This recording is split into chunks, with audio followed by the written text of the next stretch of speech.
Olá, seja bem-vindo a mais um módulo da Escola de Teologia Charles Spurgeon.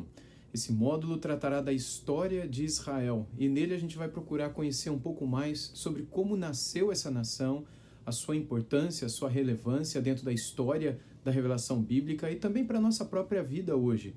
No tempo da igreja, muitos chamam o tempo da graça, a gente vai procurar entender isso já logo nas primeiras aulas, se está certo nós pensarmos e afirmarmos que vivemos num tempo assim, no tempo da graça, em detrimento a um outro tempo que no passado os nossos irmãos viveram. A gente vai tentar entender um pouco da história de Israel, também para que a gente possa entender a nossa própria história. É importantíssimo que a gente compreenda isso. Sem compreendermos bem a história de Israel, é praticamente impossível compreendermos toda a mensagem do Novo Testamento. Essa é a razão pela qual a gente não simplesmente descarta de uma vez o Antigo Testamento e desconsidera definitivamente tudo aquilo que nos foi apresentado e revelado pelo Senhor. Muito bem, então esse módulo de 15 aulas tratará sobre a história de Israel. Um pouco sobre a história da teologia bíblica do Antigo Testamento, um pouco sobre a própria história da nação e também um pouco da história da religião de Israel. Como tudo se formou, por que Deus revelou tudo que revelou, falou tudo que falou, qual a importância de Deus ter dito tudo o que disse ao longo da revelação bíblica. Portanto, nessas 15 aulas, esse é o meu desejo.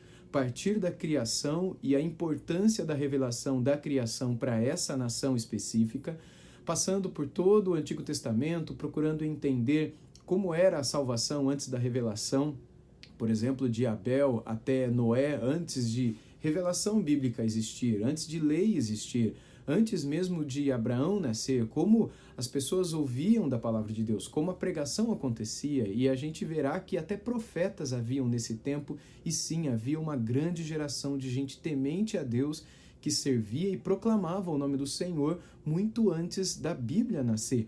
Nós veremos também o chamado de Abraão, veremos como por meio dele Deus formou uma grande nação, como essa nação foi para a escravidão no Egito, como de lá o Senhor os tirou por meio de Moisés, até que eles chegassem à terra de Canaã e pelas mãos de Josué conquistassem aquela terra.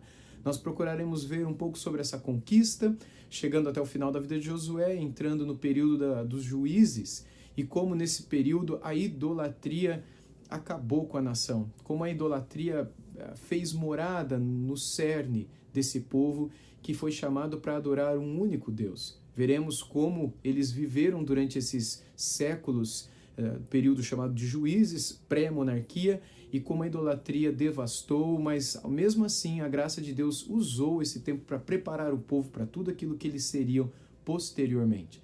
Logo após nós veremos um pouco sobre o início da monarquia, o que deu certo, o que não deu, um pouco sobre a monarquia unida, o período de Saul, período de Davi também. Depois procuraremos ver um pouco sobre Salomão e a partir dele o período da monarquia dividida. Veremos um pouco sobre como se deu essa divisão, qual a importância de nós conhecermos esse período da divisão da monarquia em Israel. Depois daremos um pouco sobre os profetas posteriores, os profetas anteriores, profetas maiores e menores, como muitas vezes são chamados, toda a sabedoria que envolveu esse período, e então estudaremos a razão pela qual o Senhor se revelou por meio de livros de sabedoria, como Jó, muitas vezes não tido como um, mas também Salmos, Provérbios, Cantares, Eclesiastes, enfim. Veremos um pouco também sobre os cativeiros pelos quais Israel passou e qual a relevância, a importância de Deus ter nos revelado que o seu povo passou por esses momentos no Antigo Testamento. E enfim, iremos até o período pós-cativeiro babilônico, que já é um período bem próximo do Novo Testamento, quando então veremos um pouco da história de Esther, o nascimento das sinagogas, o judaísmo nascente, aquele que é chamado de judaísmo do Segundo Templo, tal como nós o conhecemos hoje. E, enfim, o objetivo dessas aulas, dessas 15 aulas, onde tentaremos ver tudo isso que eu acabei de mencionar para vocês, é conhecer um pouquinho mais da história de Israel. Eu tenho certeza que depois de conhecê-la um pouco mais, você compreenderá um pouco melhor a sua própria fé e bastante coisa do próprio Novo Testamento, que talvez até então tenha ficado um pouco confuso, um pouco obscuro para você. Eu quero falar um pouco dos livros que eu usarei ao longo desse curso. São livros que eu vou citar aqui e ali, são livros que me servem quando quero estudar o Antigo Testamento e preparar uma matéria como essa, um módulo como esse. Existem muitos outros, mas apenas alguns básicos aqui para o seu conhecimento. O primeiro, bem pequenininho, do Palmer Robertson, é o Terra de Deus. Se você não conhece esse livro, publicado pela editora Cultura Cristã, um livro bem pequenininho, eu recomendo fortemente esse livro. Um outro, que eu vou citar bastante só lá no final do nosso tempo, é esse livro publicado pela Shed Publicações, do Julius Scott Jr., na Origens Judaicas do Novo Testamento. A gente vai usar bastante isso daqui, é um livro muito especial. Há um outro livro muito conhecido e usado nos seminários, de um tempo para cá, aliás, já há muito tempo, né, e até hoje alguns seminários o usam, que é esse livro, A História de Israel no Antigo Testamento, do Samuel Schultz. Alguns gostam dele demais, outros não concordam com algumas coisas aqui apresentadas. Foi publicado pela Vida Nova há um tempo atrás, e eu quero mencioná-lo aqui também. Há um outro livro muito especial que eu comprei há 3 anos atrás, chamado Battles of the Bible. Esse livro, na verdade, é uma coletânea de várias histórias das batalhas do Antigo Testamento, e são vários artigos que aqui foram compilados por 4 autores, basicamente. O sobrenome deles é Dougherty, Hosky, Justice e Rice.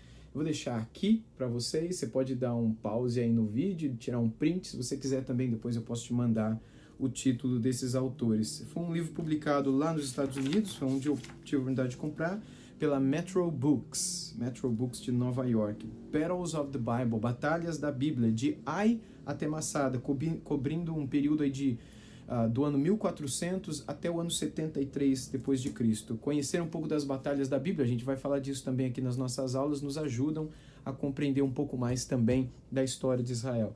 Há esse outro livro publicado pela Paulinas, que é esse livro aqui do George Fowler, que se chama A História da Religião de Israel. Nesse livro da História da Religião de Israel, ele procura mostrar mais pela perspectiva da religião, mais pela perspectiva do culto, das cerimônias que eram realizadas, como o conhecimento dessas cerimônias religiosas judaicas ajudam a conhecer a própria história desse povo e o caráter e a formação desse povo. Então, um livro publicado há bastante tempo pela editora Paulinas, não sei se falei Paulinas ou Paulo antes, mas a editora Paulinas, e George Fowler. Eu recomendo esse livro também se você quer conhecer um pouquinho da história da religião e como conhecer esse povo por meio da sua própria religiosidade. Tem um livro muito legal, foi publicado pela Casa Baltista de Publicaciones, do Clyde Francisco, que é esse daqui, Introdução ao Antigo Testamento. Um livro muito especial, que é uma introdução ao Antigo Testamento, procura ser bastante... A introdução procura ser bastante introdutória, entenda quando eu digo isso.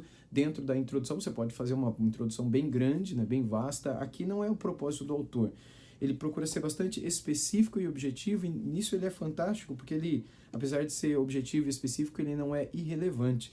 Então, se você lê espanhol, eu recomendo essa obra também, Introdução ao Antigo Testamento, para conhecer um pouquinho mais do pano de fundo histórico dessa porção da palavra do Senhor.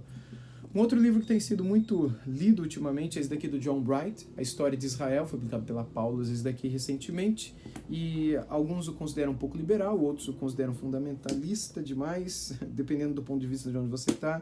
Eu acho que tem muita coisa interessante em termos de pesquisa nesse material, eu acho que vale a pena ter e conhecer, não é um material definitivo, mas eu acho que é mais um para aquele que quer conhecer a história de Israel. E eu, por último, eu vou falar de outros ao longo do curso, mas eu acho bem legal falar desse também, que é um do Raymond Diller e do Tremper Longman III, que é essa introdução ao Antigo Testamento, que foi publicado pela Vida Nova. Talvez seja uma das últimas introduções ao Antigo Testamento publicado pela Vida Nova. É um material que eu mais tenho usado nas minhas aulas de Antigo Testamento, em alguns seminários, e é um material que eu tenho apreciado muito a leitura, e volta e meia eu retorno a ler ele, por conta de alguma passagem do Antigo Testamento que eu estou para pregar, ou algum estudo que eu vou fazer dentro do Antigo Testamento. Eu gosto de voltar e dar uma olhada no contexto, no pano de fundo. É, sem dúvida nenhuma, um material de referência, um material para o qual você volta constantemente quando você passa por algum trecho do Antigo Testamento, que você conhecer um pouquinho mais o pano de fundo. E você vai entender nesse curso o que significa olhar para o pano de fundo e como isso é importante. Você verá que eu uso demais isso e que eu me valerei demais disso para poder compreender um pouco da história de Israel. Muito bem, por que conhecer a história de Israel? Eu já disse para vocês anteriormente que conhecer a história de Israel nos ajuda a conhecer um pouco da nossa própria fé, um pouco da nossa própria história, um pouco daquilo que é a mensagem do Senhor Jesus Cristo para a igreja no tempo em que a gente vive. Conhecer a história de Israel nos ajuda também a compreender um pouco a mensagem do Evangelho, nos ajuda a compreender um pouco da mensagem do Senhor para o seu povo no tempo em que nós vivemos. Sem esse conhecimento da história de Israel, como ela deve ser conhecida, talvez muitas coisas no Novo Testamento possam ficar meio confusas, ou a penumbra pode ser muito grande para desvendar certos mistérios para algumas pessoas mesmo. Por isso a importância de nós conhecermos o Antigo Testamento e a história de Israel ali no Antigo Testamento para a gente entender a própria mensagem que o Senhor Deus quis trazer para o seu povo no Novo Testamento. Quando nós olhamos para o Antigo Testamento, é muito comum que nós, logo de cara, percebamos a preocupação que o Senhor Deus tem com a revelação. Logo de início, o Senhor se preocupa em mostrar para esse povo, em contar para esse povo como tudo começou. E o objetivo do Senhor não é falar sobre aspectos científicos ou aspectos naturais ou técnicos da criação. Ou seja, quando o Senhor revela a criação, Ele quer mostrar para o seu povo quem é que criou tudo. A gente tem que lembrar que, dentro da história de Israel, a revelação se dá com a preocupação de falar alguma coisa a esse povo. Onde esteve esse povo durante tanto tempo? Quando eles receberam a informação, a revelação do Senhor com relação à criação. O Antigo Testamento começa com a revelação. A história da revelação bíblica para com o povo de Israel começa com a história da criação em Gênesis 1. Por que Deus começa com a criação? Não é simplesmente para que eles soubessem como tudo começou, como talvez algumas pessoas imaginem, não é? Não, Deus só quis começar a história do começo. Vamos começar. Era uma vez, não existia nada e começou a existir tudo. Mas não é bem assim. Existiu um propósito apologético na revelação do Senhor. Isso é muito interessante. Quando o povo ficou durante 400 e poucos anos no Egito, durante uma parte desse tempo livre, uma outra parte desse período como escravos, o povo de Israel sofreu ali uma imersão violentíssima na cultura, no paganismo, no politeísmo e nas cosmogonias bizarras que reinavam na mente do povo daquela época. Vamos tentar entender essas palavras. Cosmogonia. Cosmogonia é uma junção de duas palavras, cosmos, o mundo, o universo, enfim, o cosmos, né? Tudo que há por aí. E a gonia de Genau, de geração. Então, cosmogonia é o pensamento que um povo tem, que um grupo de pessoas tem com relação a como tudo começou. O nascimento do cosmos. Cosmogonia, a origem de tudo. Qual é a origem de tudo? Como tudo nasceu? Bem, hoje nós temos uma cosmogonia. Nós cremos que Deus criou todas as coisas do nada. Essa é a nossa fé, porque assim nos foi revelado pelo Senhor. Mas outros povos pensam de outras maneiras. No Egito, do período da escravidão do povo de Israel, eles também possuíam um pensamento. Eles também possuíam uma cosmogonia. E eles imaginavam que, na verdade, haviam 3 grupos, a gente vai ver isso algumas aulas à frente, mas 3 grupos localizados em 3 regiões diferentes do Antigo Egito, e em cada um dessas regiões do Antigo Egito, pensava-se de uma maneira com relação à origem de todas as coisas. Houve até um período, um pouco mais posterior a Moisés, na verdade, em que se cogitou a possibilidade de um único Deus existir e ele ter sido o Criador. Mas essa não era a visão na época em que o povo de Israel, os filhos de Jacó, foram para o Egito. Principalmente depois, quando eles se tornaram escravos no Egito, esse não era o pensamento ali. O pensamento vigente ali era que vários deuses em situações diferentes, enfim, contextos, alguns deles até bizarros, criaram o mundo.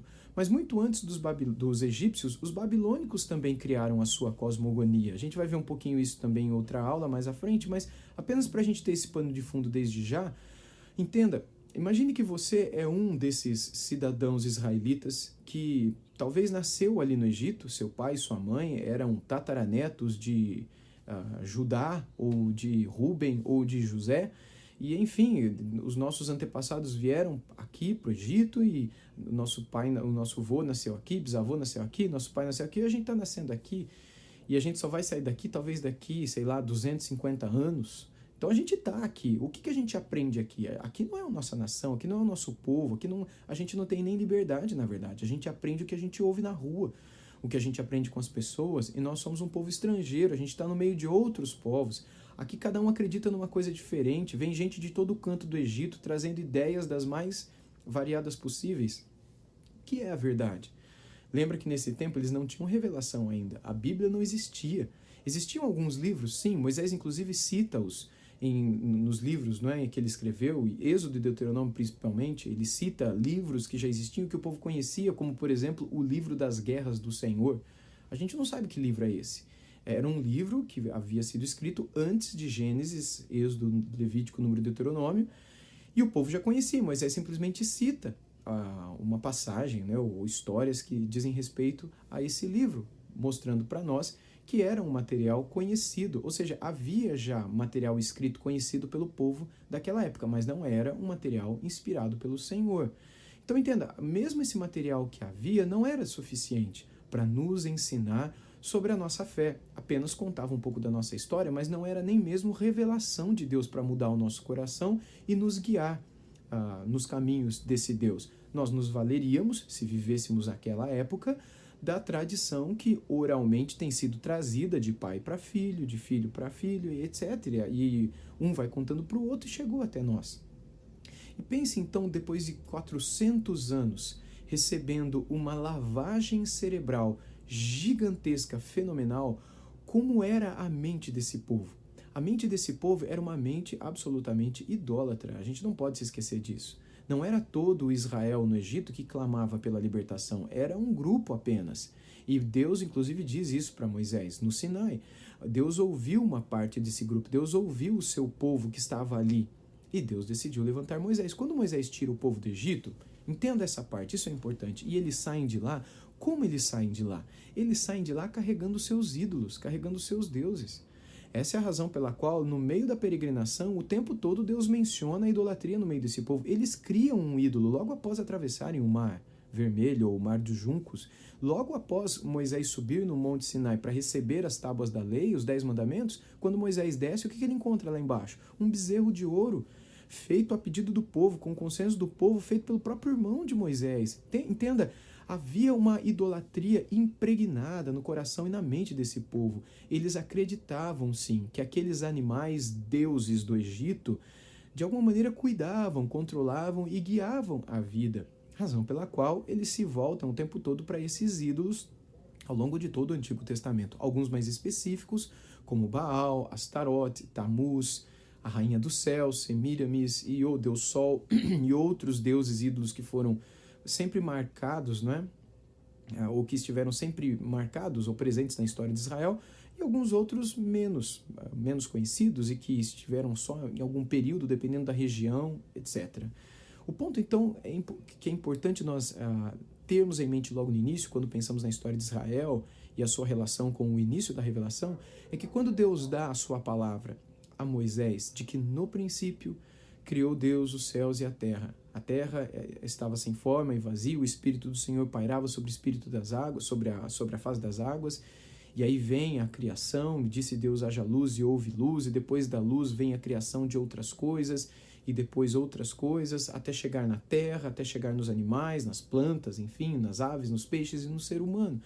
Agora, é importante que cada detalhe dessa revelação que o Senhor dá em Gênesis 1, e um trechinho do 2 também, mas especialmente Gênesis 1, é uma espécie de desconstrução daquilo que estava na mente do povo, porque o povo que recebeu essa mensagem de Moisés em primeira mão era um povo que acreditava que os répteis eram deuses, e a gente vê isso lá na frente, ainda no livro de Ezequiel, os répteis eram ídolos para o povo de Israel, ídolos que eles tiraram, que eles trouxeram do próprio Egito. E ainda lá em Ezequiel, ou seja, quase 1000 anos depois, ou 1000 anos, pouco mais de 1000 anos depois, Ezequiel escreve a sua profecia, inspirado pelo Senhor, durante o cativeiro babilônico, que ocorreu mais de 1000 anos depois da escravidão no Egito. 1000 anos depois do Egito, agora eles estão na Babilônia como cativos, quase escravos, no cativeiro babilônico, eles estão adorando os mesmos ídolos, os mesmos deuses. Eles saem com isso na cabeça, porque eles aprenderam isso. Eles aprenderam no Egito também que a atmosfera é um deus, que a umidade é um deus, que a terra, Geb, como eles chamavam na língua egípcia, era Deus. Os céus, o firmamento, Num era Deus, as águas eram deuses, os grandes animais marinhos eram deuses, todos esses seres eram divinos. O sol, então, as estrelas e todos os astros que brilham na imensidão da noite são uma espécie de deuses que comunicam a nós a sua luz, o seu poder de curar e outras coisas mais. Aí, então, logo após saírem do Egito e Moisés receber a revelação, Moisés comunica essa mensagem ao povo dizendo: eu criei o céu, eu criei o sol, a lua e as estrelas, eu criei os répteis que vocês adoram, eu criei os grandes animais marinhos, eu criei as grandes aves, eu criei a própria terra, eu criei a lua, eu criei o sol, eu criei tudo aquilo que vocês se prostram para adorar e mais, eu criei vocês e fiz de vocês a coroa da minha criação. Se era para alguém estar adorando alguém, era para a criação estar adorando vocês, porque vocês, seres humanos, são maiores do que toda a criação. Vocês são maiores do que os répteis. Vocês foram criados por mim e vocês possuem a minha imagem e semelhança em vocês. Os répteis não carregam a minha imagem e semelhança. A minha imagem e semelhança não foi colocada, impressa nas estrelas, nem nos planetas, nem nos astros do universo. A minha imagem e semelhança e alguns traços do meu caráter e dos meus atributos não foram colocados nas coisas que vocês aprenderam a adorar. Pelo contrário, foram colocadas em vocês. Mas vocês têm adorado estas coisas. Lembra que no Egito, Deus usou de vários recursos que foram as pragas no Egito, inclusive animais, peixes, etc., que eram, naquele tempo, deuses no Egito, uma espécie de ídolos no Egito.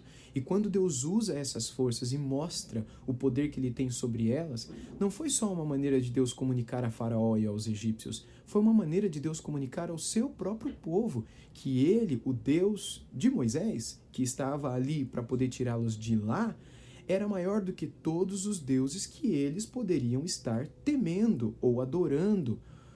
Então era como se Deus dissesse: não tenham medo, esses deuses que são adorados aí no Egito são menores do que eu. Eu sou maior do que todas as coisas, e aquilo que vocês aprenderam a adorar, que vocês se acostumaram a buscar, são coisas criadas, são menores do que vocês mesmos. Portanto, o único Deus que há e aquele em quem ele colocou a sua própria imagem, alguns dos seus atributos, das suas qualidades, são vocês, seres humanos.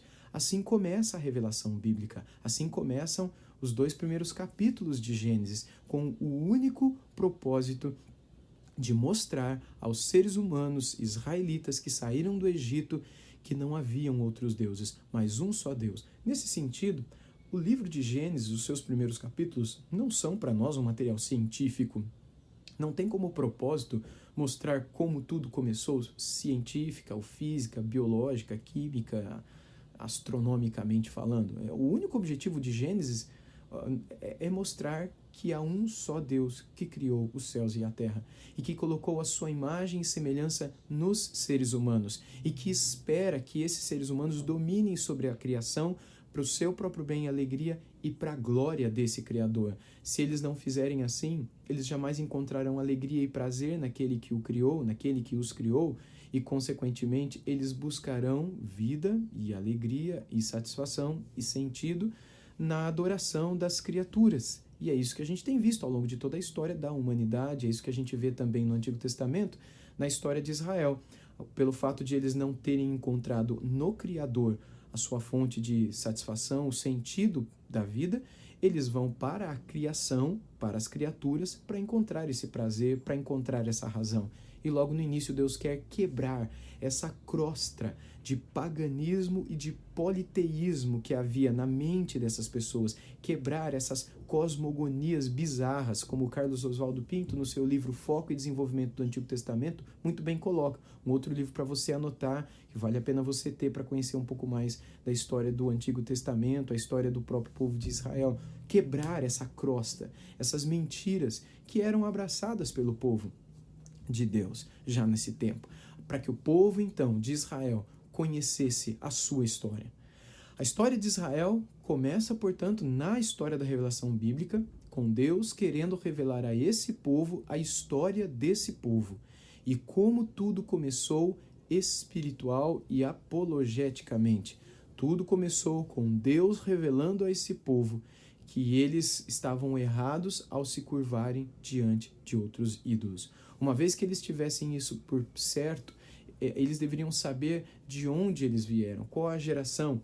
Por isso, então, a criação de Adão e Eva, os seus primeiros pais, e o pecado que cometeram ali em Gênesis 3, e ali já logo no início, não só o início da sua própria história, porque nós temos Adão e Eva, eu volto a eles em um minuto, mas nós temos também a criação de Caim e de Abel, filhos de Adão e Eva, e como Caim, pelo pecado e idolatria de si mesmo, mata o seu irmão, e após esse assassinato, Deus dá pela graça, segundo as palavras da própria Eva, que nesse tempo, segundo o que eu creio, já temente ao Senhor e convertida, ela reconhece que pela graça de Deus, Deus a dá um segundo filho, Abel, e esse filho, Sete, e esse filho é temente ao Senhor, um filho de Adão e Eva, temente ao Senhor, um filho de Sete, chamado Enos. Diz o final do capítulo 4 que no tempo dele o nome do Senhor voltou a ser proclamado na terra. Interessante, a palavra proclamado ali em hebraico é a palavra kará.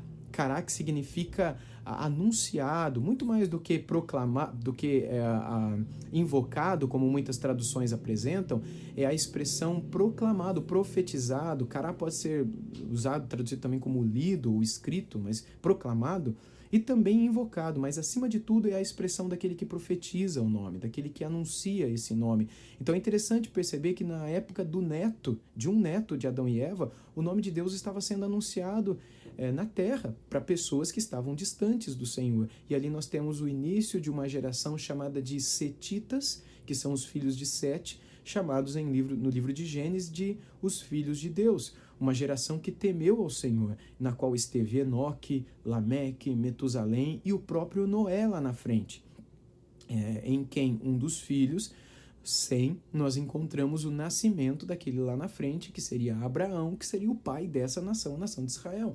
Então Deus quis mostrar de onde eles vieram. Vocês, chamados filhos de Abraão, filhos de Isaac, Jacó, enfim, que estão aí no Egito, vieram de Abraão. Abraão veio de Sem, o Sem veio de Noé, e o Noé veio de Sete, e Sete veio de Adão, e Adão veio de mim. Então compreendam que longe de mim não há razão para vocês existirem. E toda essa humanidade que está perdida, adorando outros deuses, buscando em outras fontes a razão de sua vida, estão perdidas, porque buscam na criação algo que só encontrarão no Criador. O início, portanto, da história bíblica, o início da revelação bíblica e do próprio anúncio da história de Israel se dá com a preocupação de que o povo conhecesse, de que na criação, na criatura, eles jamais encontrariam aquilo que só no Criador eles podem encontrar. Portanto, nessa primeira aula, o nosso objetivo é mostrar para vocês como tudo começou para esse povo, a preocupação de Deus em mostrar a eles de onde eles vieram, como a queda aconteceu em Gênesis capítulo 3, razão pela qual eles passaram tantos anos de sofrimento no Egito, como fruto do seu próprio pecado, mas do pecado dos outros também. A humanidade sofre pelas consequências do veneno da serpente injetado no jardim do Éden, que perpassa toda a humanidade ao longo dos séculos, mas como também a graça de Deus sempre esteve presente por meio de uma promessa no meio desse povo, promessa que também foi dada lá atrás, em Gênesis 3,15, de que um descendente da mulher esmagaria a cabeça da serpente e desfaria tudo aquilo que um dia foi feito pelo pecado. Ele destruiria o poder do pecado no meio da humanidade, ao morrer pela humanidade e assumir essa culpa, beber esse veneno, ser culpada no lugar dela, para que ela então, perdoada, absolvida, curada, pudesse então ser levada para a eternidade, para a glória do Pai, em triunfo, alegria, voltando ao seu Criador, como deveria ser desde o início. Assim começa a história de Israel, com a revelação de que eles foram criados perfeitos, o pecado os destruiu, mas eles veriam ao longo de toda a sua história, até a vinda do Filho da Mulher, até a vinda do Messias, a experiência de receber a graça de Deus sobre eles. Graça que os sustentaria, graça que os manteria diante de Deus, graça que também os disciplinaria quando estivessem pisando fora do caminho ou estivessem em desacordo com a palavra do Senhor. Mas graça que permitiria que eles desfrutassem de algo que eles não merecem, a mesma graça que está sobre nós e que também nos permite, dia após dia, conhecermos aquilo que não merecíamos receber. graça que nos sustenta e que um dia nos levará à presença do próprio Deus. Até a nossa próxima aula.